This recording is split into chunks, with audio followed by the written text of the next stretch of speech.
Hi, Rich. I'll just give a few notes on the outside swivel and the two different alignments that we talked about on Friday in foxtrot.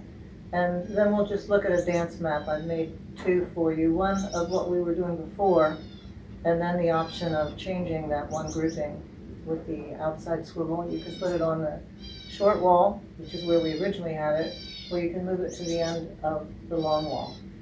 But then there's a difference in the amounts of turns. So that's what I'll demonstrate here, and then we'll just take a look at that. I think what was happening there too when we were trying to put things together and also to manipulate our way through the top spin, your basement dance floor is a lot more narrow than the studio. And in fact, even in the studio, this short line is not as long as it is on most competition floors. So even there, we're a little bit cramped. But the grouping that we had at the studio won't fit in your basement unless you go through it with really small steps. Or what you can do to keep things intact is whatever goes on the short wall, just put it on the long wall. Just try to keep yourself mentally straight. That's difficult to do, but it's actually a good exercise. And I know you've had this experience too, that when we've gone to a competition where the floor is really large, like Battelle Hall at Ohio Star Ball, you have to put your routine inside that huge, huge floor because it's actually too large and you can end up dancing way outside of the judging area. And I've seen that before where couples, you can tell they practice in a small floor, or sometimes you can see they're practicing in a floor that's the shape of an L. Because they'll go to a competition and instead of going out on the floor and placing things properly, so they're mentally prepared, they just do the way they practice it. And so you end up doing some little L-shaped routine, or they're doing some tiny little square and they're not using the entire floor. So when we talk about floor craft, floor craft is a lot more than just avoiding traffic.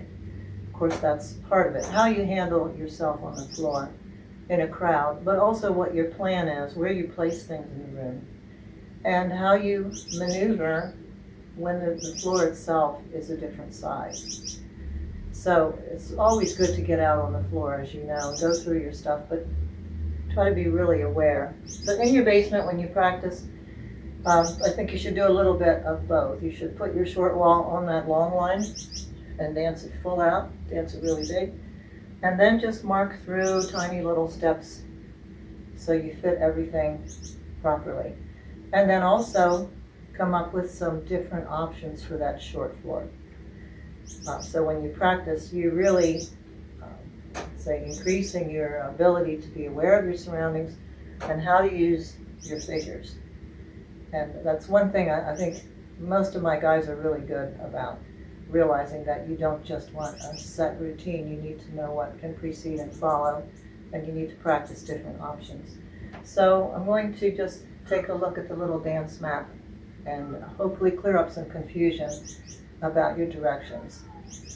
Then go back also and look at the videos that we've done on the top spin, because I think you're getting a little bit confused there also about the directions.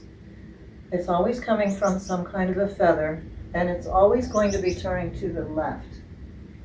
So Friday, sometimes you were turning your top spin to the right. Of course, you have no partner there, so easy to see how that can happen.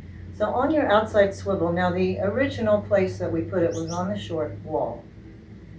And in that case, when you're finishing your open natural turn, you're backing diagonal wall of that short wall.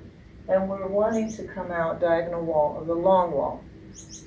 So let's say right here with the bird cages, this is the beginning of my long wall, and there is the corner of the short wall. So when you dance this outside swivel, this is the way it's written in the charts. It's a quarter of a turn to the right, and then you came out into your feather ending. Now, if I'm dancing this in the corner, I don't have to turn a quarter of a turn. I can turn an eighth or do no turn through the feet. So if I'm backing into this corner now, and I'm wanting to rotate and come out, okay, because this would be the corner, so now that's my long line. And this is what we were talking about if we put it on the side of the room instead of the short wall. right? So in that case, I'm already where I need to be. I have my lady turning and coming out. When you were practicing that, because it's in your body now to do a quarter of a turn, I'm headed straight into the wall. So that's where the confusion was. So we'll look at that on paper. I think it'll make more sense. The other thing I was noticing, when you were dancing your open natural turn on the side of the rim, when we did that option, you were getting flat again between steps 2 and 3. So remember that eighth of a turn that takes place on open turns between the second and third step. So you need to complete that eighth. That will assist you also in the shoulder lead, which indicates for the lady to move outside partly. So you were flat by virtue of having the body flat and also doing all of your turn between 1 and 2. Then you were only achieving backing line of dance. You were not achieving backing diagonal wall. So I don't know how confusing that is here in a different space, but I'll try to explain that a little bit more on our dance map. Here's our original plan, Rich. This is coming down the long wall and then across this short wall the way we danced it at the studio. Now, I could be wrong here with the reverse turn after the natural telemark. We may have danced an open telemark and a feather ending and then a change of direction. But either way, that's an option. Okay, so you could come out of your natural telemark, you've danced your 3-step. There was a natural weave preceding that. Natural telemark to either a reverse turn or an open telemark, in any case a reverse figure. And then you would either dance the feather ending or you would dance the feather finish, right? Because when you're dancing a reverse turn, feather finish is the ending. And then we did a change of direction, doing a half a turn, came out with a feather. So this is diagonal center of the short wall. And then we danced our open telemark, the open natural turn, the outside swivel turning a quarter of a turn to the right. From there, we're in promenade coming out of the outside swivel. So we danced a feather ending, and this change of direction on this wall was only a quarter of a turn to go from diagonal wall to diagonal center. And then we started with a feather step again. So that's what we were doing at the studio. And then what you were doing at home,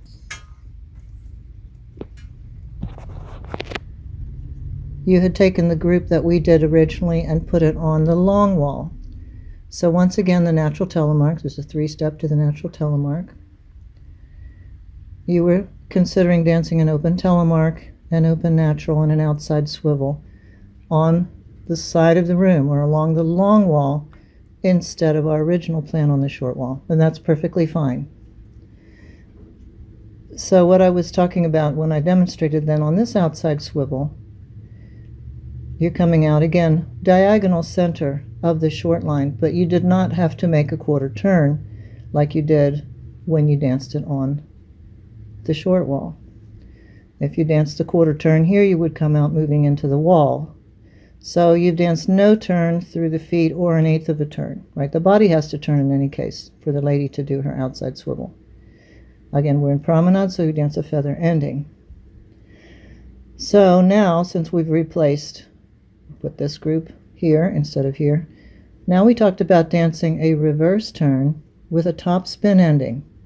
So remember, the top spin comes from a feather finish or feather of any kind. So on the reverse turn, you have a feather finish, top spin, which is a left turning figure, and we came out, we did 1, and that comes out diagonal wall of your new long wall, change of direction, a quarter of a turn, and now you can start your feather step going out here. So if you overturn the top spin or do 2 top spins, you'll come out somewhere else in the room. So we were not making a great deal of turn here on the top spin. Now, this short wall may be a little short actually for a competitive floor, but it would fit okay in the studio. In your little space, this is probably too much material, even because your short line probably comes to about here in your basement. So that's what I'm saying. If you want to do this grouping full out, you'll probably want to put it on your long wall because your basement studio is long and narrow. Okay, so I hope that makes some sense to you. I think this is the one that you wanted to do because you did want to start practicing the top spin in there. All right, so if you have any questions, then we can talk about that on Friday. But I think seeing this laid out in the map form is probably the best way to get your directions squared away. Okay, so that's your new foxtrot amalgamation. No new figures there, but sometimes it's just as big a challenge putting them into a different area on the floor. All right, so let's see how you do with that.